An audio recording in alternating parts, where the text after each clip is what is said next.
देखिए चलो अब समझना है कुछ न्यू वाला बात। हम लोग कंडक्टिविटी करते जा रहे बहुत जमाना हो गया है कि नहीं। अच्छा अब बताते हैं कि कंडक्टिविटी जानते हो या कंसंट्रेशन जैसे ही बढ़ाते हैं तो कंडक्टिविटी क्या होता है, इंक्रीज करता है। क्या करता है, बराबर साथ में बोलते इंक्रीज करता है कि नहीं। अच्छा अब बताते हैं कि आखिर कोई भी कंसंट्रेशन हो सकता है। अगर 2 मोल इलेक्ट्रोलाइट यूज किए ज्यादा हो जाएगा, होगा कि नहीं, ज्यादा हो जाएगा।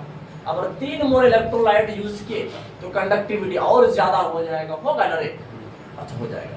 हाँ लेकिन याद रखना बच्चों, अगर कंसंट्रेशन 1 मोल रहे, क्या कहते हो 1 मोलर रहे, कंसंट्रेशन कितना मोलर रहे, अगर 1 मोलर रहे उस सॉल्यूशन में, कितना मोलर रहे 1 मोलर रहे, तो यूनिट कंसंट्रेशन रहे, तो उस केस में जो कंडक्टिविटी होगा ना सॉल्यूशन का उसे मोलर कंडक्टिविटी कहते हैं। क्या कहते हैं, मोलर कंडक्टिविटी कहते हैं। समझना है बात को, देख लीजिए।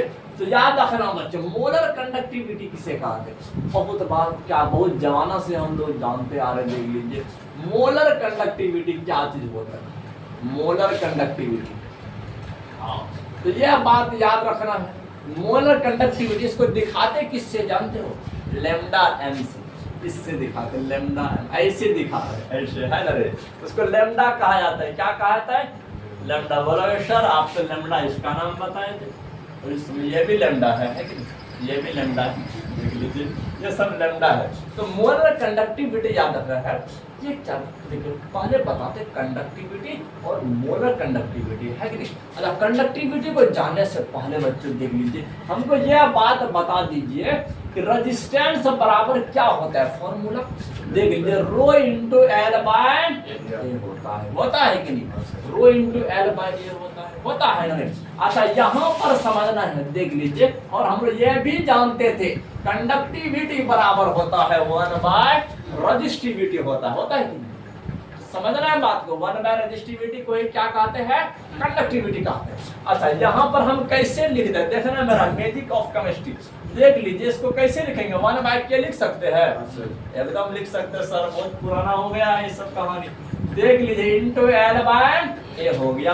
अच्छा अब यहाँ बताइए तो 1 बाय रेजिस्टेंस को क्या कहते हैं, कंडक्टेंस कहते कि नहीं, 1 बाय रेजिस्टेंस को कंडक्टेंस कहते हैं। बोलोगे सर आप जी से दिखाते थे ना रे। अच्छा यहाँ पर समझ, इसको उल्टा देते हैं, इसको कैसे लिखेंगे, 1 बाय कंडक्टेंस ऐसे लिख सकते हैं, रेजिस्टेंस को ऐसे लिख सकते हैं ना रे। देख लीजिए कि चलो बराबर क्या हो गया, एल बट्टा के ए हो गया कि नहीं, एल बट्टा सर डल हो गया और रेजिस्टेंस के बाद रेजिस्टेंस वहाँ तो जी बराबर 1 बाय आर है, आर को यहाँ ले जाइए, जी को वहाँ ले जाइए, है ना रे, बात हो गया यार छोटा मोटा बच्चा। अब यहाँ समझना है, इसीलिए कंडक्टेंस बराबर देखिए। अब इसको उल्टा करके बोलो बच्चों, थोड़ा उल्टा करके बोल दीजिए, जी बराबर क्या हो गया, बोलो अरे यहाँ जी बराबर के बट्टा हो गया। हाँ तो अब बताते देखिए, तो समझना है आज कंडक्टिविटी का न्यू डेफिनेशन आया है और मोलर कंडक्टिविटी का भी डेफिनेशन बताने वाले। समझना बात को, देखिए कंडक्टिविटी क्या है, एक प्रकार का कंडक्टेंस। क्या है, कंडक्टेंस, लेकिन कंडीशन क्या है, अगर एरिया 1 इकाई रहे, कितना इकाई रहे, 1 इकाई रहे, इसमें यूनिट एरिया रहे तो 1 मीटर स्क्वायर रहे, है ना। अगर एरिया 1 इकाई रहे और दोनों इलेक्ट्रोड के बीच में 1 मीटर का दूरी रहे, यूनिट डिस्टेंस रहे, यूनिट डिस्टेंस रहे। अगर ये दोनों 1 हो जाए, 1 हो जाए तो के बराबर क्या हो जाएगा, जी हो जाएगा, होगा ना रे। बिल्कुल याद रखना, देख लीजिए यहाँ हम बता देते हैं, इफ अगर याद रखना बच्चों, देख लीजिए अगर एरिया भी हो जाए यूनिट, इसके बाद लंबाई भी हो जाए यूनिट, दोनों यूनिट हो जाए तो क्या हो जाएगा, देख लीजिए तब जो क्या कहते हैं कंडक्टेंस होगा उसी को कहते हैं हम लोग कंडक्टिविटी बोलेंगे रे। तो समझना बच्चों, कंडक्टिविटी का न्यू डेफिनेशन में आपका स्वागत है। देख लीजिए कंडक्टिविटी कैसे बोलते हैं, देख लीजिए कंडक्टिविटी को कैसे डिफाइन करेंगे, समझना बात। इसको किस लेटर से दिखाते हैं? कैपिटल के से दिखाते, याद रखना है। तो देखिए इसको बोल सकते हैं it is the conductance of electrolyte. देख लीजिए इट इज द कंडक्टेंस, या कंडक्टेंस है बच्चों इलेक्ट्रोलाइट का, कि कंडक्टेंस ऑफ इलेक्ट्रोलाइटिक सॉल्यूशन। समझना है बात को बच्चों, देख लीजिए it is the conductance of electrolytic solution. देख लीजिए इलेक्ट्रोलाइटिक सॉल्यूशन हैविंग जो रखता है unit area and unit length. याद रखना बच्चों, जो क्या क्या रखता हो, यूनिट एरिया और यूनिट लेंथ याद रखना है। देख लीजिए यूनिट लेंथ, यूनिट का मतलब एक। देख लीजिए समझना है। देख लीजिए अगर एरिया भी एक हो जाए और लंबाई भी एक हो जाए इलेक्ट्रोलाइटिक सेल का, तो तब याद रख, यहाँ समझने के लिए जो यूनिट लेंथ एक इकाई लिखी है, इसका मतलब वो जो हम कंडक्टिविटी क्या करते हैं, वो कंडक्टिविटी सेल बनाए थे प्रकार से आपका विषय टाइप का, उसमें दोनों इलेक्ट्रॉन के बीच में अगर दूरी 1 मीटर हो जाए और जो एरिया ऑफ क्रॉस सेक्शन जो बनाए थे वो गोला जो बनाए थे अगर वो 1 मीटर स्क्वायर हो जाए, तो उस कंडक्टिविटी सेल का याद रखना जो कंडक्टेंस होगा उसी कंडक्टेंस को बोलेंगे कंडक्टिविटी बोलेंगे। क्या बोलेंगे? कंडक्टिविटी। ये सब बात को याद रखना होती है। देख लीजिए सिंपल जैसा कहानी, बोलोगे सर मोलर कंडक्टिविटी तब कैसे लिखोगे, मोलर कंडक्टिविटी कैसे लिखोगे, है ना रे? मोलर कंडक्टिविटी के लिए बच्चों बहुत सिंपल जैसा देख लीजिए। हाँ अब बताते हैं मोलर कंडक्टिविटी क्या होता है। मोलर कंडक्टिविटी क्या होता है यह बात याद रखना है। चलो बीच में हम मोलर खींच देते हैं। देखिए तो मोलर कंडक्टिविटी में कंडीशन क्या, हाँ समझना बात को, यहाँ पर मेरा एरिया क्या हो रहा था, एक हो रहा था। हाँ तो मोलर कंडक्टिविटी में एक बात याद रखोगे कि एरिया और क्या वॉल्यूम दोनों जितना भी चेंज कर सकते हो, हाँ जितना भी चेंज कर सकते हो, तो सिर्फ आपका कांस्टेंट क्या रहेगा जानते हो, इसका लेंथ।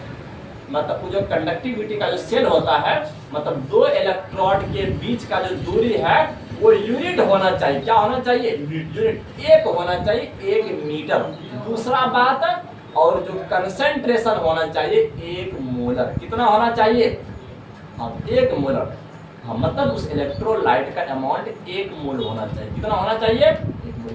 अगर याद रखना बच्चों, अगर 1 मोल इलेक्ट्रोलाइट, कितना मोल बोलो बोलो साथ में बोलो, हाँ यदि 1 मोल इलेक्ट्रोलाइट, याद रखना है, यदि 1 मोल इलेक्ट्रोलाइट, याद रखना बच्चों, 1 मोल इलेक्ट्रोलाइट अगर 1 मीटर डिस्टेंस वाले इलेक्ट्रोड के बीच में रखा जाए, चाहे कोई भी वॉल्यूम रहे, तो समझना उसका जो कंडक्टिविटी होगा उसी को बोलेंगे मोलर कंडक्टिविटी। क्या बोलेंगे? Molar conductivity. समझना है कि कंडक्टिविटी और मोलर कंडक्टिविटी एक ही है, सिर्फ थोड़ा सा डिफरेंस है। उसमें 1 मोल इलेक्ट्रोलाइट का यूज किया जाता है, और दूसरा वाला बात बच्चों, इस एरिया को यूनिट नहीं माना जाता, एरिया को यूनिट नहीं माना जाता है, और वॉल्यूम को यूनिट नहीं माना जाता। याद रखना है। देख लीजिए आप बताते हैं मोलर कंडक्टिविटी समझना है। देख लीजिए मोलर कंडक्टिविटी, देखिए थोड़ा सा डेफिनेशन लिख देंगे ना तब थोड़ा सा और पक जाओगे। देखिए मोलर कंडक्टिविटी को कैसे लिखते समझना। देखिए अब यह भी एक प्रकार का कंडक्टिविटी ही है, कंडक्टिविटी ही है, याद रखना। देख लीजिए इट इज डिफाइंड एज, याद रखना है बच्चों, it is defined as conductivity. देख लीजिए कंडक्टिविटी ऑफ इलेक्ट्रोलाइटिक सॉल्यूशन। देख लीजिए यह भी क्या है, इलेक्ट्रोलाइटिक सॉल्यूशन का कंडक्टिविटी ही है। याद रखना है बच्चों। देख लीजिए इलेक्ट्रोलाइटिक सॉल्यूशन का कंडक्टिविटी ही है, हाँ लेकिन इसमें इलेक्ट्रोलाइट कितना मोल रहेगा? 1 मोल रहेगा, और दोनों इलेक्ट्रोड के बीच में डिस्टेंस कितना रहेगा? 1 मीटर रहेगा। हाँ लेकिन कोई भी एरिया रहे और वॉल्यूम कोई भी रहे, मोटाई जितना बढ़ सकता है, मोटाई जितना बढ़ सकता है, इससे कोई फर्क नहीं पड़ने वाला है। वॉल्यूम जितना ज्यादा बढ़ा सकते हो, इससे कोई फर्क नहीं पड़ने वाला है। बिल्कुल याद रखना, कोई भी वॉल्यूम पर इसको तुम मेजर कर सकते हो। हाँ अब यहाँ ध्यान देना, it is defined as conductivity of electrolytic solution. याद रखना बच्चों, कंटेनिंग जो क्या रखता हो बोल दीजिए, कंटेनिंग 1 मोल ऑफ इलेक्ट्रोलाइट। समझना है 1 मोल ऑफ इलेक्ट्रोलाइट। इलेक्ट्रोलाइट कितना मोल होना चाहिए? 1 मोल होना चाहिए। याद रखना है कि एंड याद रखना बच्चों, देख लीजिए एंड डिस्टेंस बिटवीन, देख लीजिए एंड डिस्टेंस बिटवीन जो दोनों इलेक्ट्रोड एनोड और कैथोड है दोनों के बीच में दूरी कितना होना चाहिए? 1 मीटर होना चाहिए, 1 metre. And distance between 2 electrode, देख लीजिए कि 2 इलेक्ट्रोड, डिस्टेंस बिटवीन 2 इलेक्ट्रोड देख लीजिए इज यूनिटी। समझ रहा है बात को? यूनिटी देख लीजिए of area A and volume B. देखिए इन दोनों में कोई चेंजिंग नहीं करना है, एरिया और वॉल्यूम में कोई चेंजिंग नहीं करना है। सिर्फ आपको चेंजिंग किसमें करना है? वो जो इलेक्ट्रोलाइट होना चाहिए वो 1 मोल होना चाहिए। मतलब अब थोड़ा सा हम डायग्राम बना करके दिखा देते हैं तब थोड़ा सा और क्लियर हो जाएगा कॉन्सेप्ट। देख लीजिए मतलब कि ये जो आपके पास में कंडक्टिविटी सेल है कि नहीं रे? यह कंडक्टिविटी जो सेल है तो समझ, हाँ तो इसके अंदर में जो इलेक्ट्रोलाइट, अरे यहाँ ध्यान दो ये बंदा नहीं सुधरेगा, यहाँ ध्यान दो, यहाँ ना पढ़ा रहे सो रहे पीछे, याद है? देखिए समझ रहे हैं? देखिए ये दोनों इलेक्ट्रोड जो दिखाई दे रहा है इन दोनों के बीच में डिस्टेंस 1 यूनिट होना चाहिए। क्या होना चाहिए? 1 यूनिट होना चाहिए। और दूसरा वाला बात, इसके अंदर में जो इलेक्ट्रोलाइट होना चाहिए वो सर बगल में लगा के करे तो अभी नीचे गिरा दो सर, किसने चाबी आवाज अबे ना। अरे नीचे नहीं गिराया रे, देखिए समझ देखिए, अरे यहाँ ध्यान दो रे, तुम अपना क्या करेगा सर? करेगा तो क्या करेगा? अरे यार मिलेगा समझ के लिए कोई भी खराब हो चल आगे में बोलिए तो। देखिए अगर इन दोनों के बीच में 1 यूनिट डिस्टेंस है और इसमें इलेक्ट्रोलाइट कितना होना चाहिए? 1 मोल। याद रखना बच्चों, देखिए अगर दोनों इलेक्ट्रोड के बीच में डिस्टेंस 1 यूनिट रहे और इसके अंदर में इलेक्ट्रोलाइट 1 मोल रहे और इसका वॉल्यूम कुछ भी रहे, इसका एरिया कुछ भी रहे, याद रखना इसका वॉल्यूम कुछ भी रहे और एरिया कुछ भी रहे, सिर्फ कंडीशन यह है कि 2 इलेक्ट्रोड के बीच में 1 यूनिट डिस्टेंस होना चाहिए और इसके अंदर में जो हम इलेक्ट्रोलाइट यूज किए वो कितना होना चाहिए? वो 1 मोल होना चाहिए। तब याद रखना है इस इलेक्ट्रोलाइटिक सॉल्यूशन का जो कंडक्टिविटी होगा उसे बोलेंगे मोलर कंडक्टिविटी। क्या बोलेंगे? मोलर कंडक्टिविटी बोलेंगे। यह बात याद रखना बच्चों। देखिए एकदम एक छोटा छोटा वाला कहेंगे तो यहाँ समझना है कि यह भी क्या है, एक प्रकार का देख लीजिए वो जिस प्रकार से हम लोग कंडक्टेंस लिख रहे थे कि कंडक्टेंस बराबर है क्या लिखे थे बताइए कि के ए बट्टा एल लिखे थे ना? देखिए आपका के ए बट्टा एल कहाँ लिखे थे? के ए बट्टा एल इस प्रकार लिखे थे। हाँ तो आप समझना है कि अगर एरिया अगर 1 यूनिट हो रहा था और लंबाई भी 1 यूनिट हो रहा था तो उस इलेक्ट्रोलाइटिक सॉल्यूशन के कंडक्टेंस को बोलते थे कंडक्टिविटी। हाँ हाँ लेकिन याद रखना अगर कंसंट्रेशन 1 मोल हो और अगर डिस्टेंस इन दोनों इलेक्ट्रोड के बीच में डिस्टेंस अगर 1 मीटर रहे तो याद रखना है तो उसमें हाँ तो वो इसके अलावा कोई भी वॉल्यूम रहे कोई भी एरिया रहे तो उस इलेक्ट्रोलाइटिक सॉल्यूशन का जो कंडक्टेंस होगा इसको तुम बोलोगे क्या कहते हैं? Molar conductivity. क्या बोलोगे? Molar conductivity. हाँ तो ये आपका मोलर कंडक्टिविटी का सिंबल है।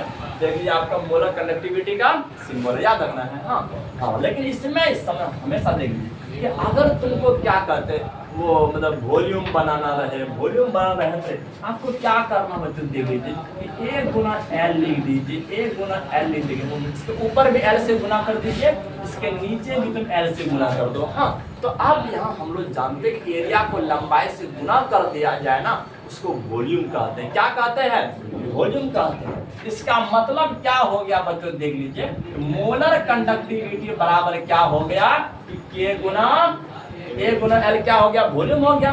तो समझना बच्चों देख लीजिए देखिए आपका मोलर कंडक्टिविटी बराबर क्या हो गया? K गुना V हो गया, क्योंकि इन दोनों के बीच का दूरी कितना है? 1 है। क्या है? 1 है। तो देखिए वो इस फॉर्मूला को हमेशा याद रखना। देखिए मतलब वॉल्यूम जब बढ़ाओगे, वॉल्यूम जब बढ़ाओगे तो कंडक्टिविटी घटेगा लेकिन मोलर कंडक्टिविटी क्या होगा? बढ़ जाएगा बच्चों, बढ़ जाएगा। याद रखना है यह वॉल्यूम पर डिपेंड है। किस पर डिपेंड है? वॉल्यूम पर डिपेंड है। इन सब बात को याद रखना है। हाँ, अगर कोई आपसे पूछे कि सर अगर हम वाटर डालते जा रहे हैं तो मोलर कंडक्टिविटी क्या होगा, बोलोगे बढ़ जाएगा। क्या हो जाएगा? बढ़ जाएगा। बढ़ जाएगा। कि क्योंकि यह कंसंट्रेशन पर डिपेंड नहीं करता बच्चों, 1 मोल होना चाहिए कंसंट्रेशन, यूनिट होना चाहिए, यूनिट। हाँ, तो अब ये किस पर डिपेंड करता है? वॉल्यूम पर डिपेंड करता है। किस पर डिपेंड करता है? वॉल्यूम पर डिपेंड करता है। यह बात याद रखना है कि यहाँ पर लिख देते हैं ऑन डाइल्यूशन। समझना है बात को। जैसे हम डाइल्यूशन करेंगे, वाटर डालेंगे तो मोलर कंडक्टिविटी क्या हो जाएगा? बढ़ जाएगा। क्या हो जाएगा? हाँ, समझ देखिए ऑन डाइल्यूशन, डाइल्यूशन करने पर देख लीजिए मोलर कंडक्टिविटी क्या होता है? बोलो बोलो। Molar conductivity increases, molar conductivity increases. ये बात याद रखना है। देखिए मोलर कंडक्टिविटी बढ़ता जाएगा। बोलोगे सर अब थोड़ा सा स्टैंडर्ड वाला फॉर्मूला बताइए ना, ये सब तो बहुत जमाना हो गया हम लोग का सीखा हुआ। बच्चों याद रखना है मोलर कंडक्टिविटी है कुछ नहीं बच्चों, है कुछ नहीं, ये आपका कंडक्टिविटी ही है। हाँ, लेकिन कंडक्टिविटी में हम क्या कर रहे थे, तो उसका एरिया को भी यूनिट ले रहे थे, तो समय उन दोनों इलेक्ट्रोड के बीच के डिस्टेंस को भी यूनिट ले रहे थे। हाँ, तो और उसमें आपका मोल का कोई चर्चा नहीं था। हाँ, लेकिन मोलर कंडक्टिविटी के लिए क्या जरूरी है समझना है, दोनों के बीच में डिस्टेंस तो यूनिट होना चाहिए, लेकिन साथ में 1 मोल ही होना चाहिए इलेक्ट्रोलाइट। कितना होना चाहिए? 1 मोल। मतलब कंसंट्रेशन को अगर तुम यूनिटी बनाना चाहते हो तो आपको क्या करना पड़ेगा बच्चों? डिवाइड करना पड़ेगा कंसंट्रेशन। डिवाइड करना पड़ेगा कि नहीं? कोई भी कंसंट्रेशन रहे, कोई भी कंसंट्रेशन रहे, अगर उसका तुम मोलर कंडक्टिविटी निकाल रहे हो तो याद रखना उसका जो कंडक्टिविटी होगा उसमें क्या कर दोगे? कंसंट्रेशन से डिवाइड कर दोगे। क्या कर दोगे बच्चों? डिवाइड कर दोगे। इन सब बात को याद रखना है। देख लीजिए इस प्रकार से, लेकिन जानते हो अब ये जो होता ना, ये आपका जैसे यहाँ पर क्या कहते हैं, कंसंट्रेशन का यूनिट क्या होता है? मोल पर लीटर होता है कि नहीं? आपका मोलरिटी का यही ना होता है, अरे मोल पर लीटर होता है। देख लीजिए इसका यूनिट क्या होता है? तो अगला साइड में, अगला साइड में। हाँ, समझ रहे हो? देख लीजिए, लेकिन वहाँ पर जगह नहीं मिल रहा है।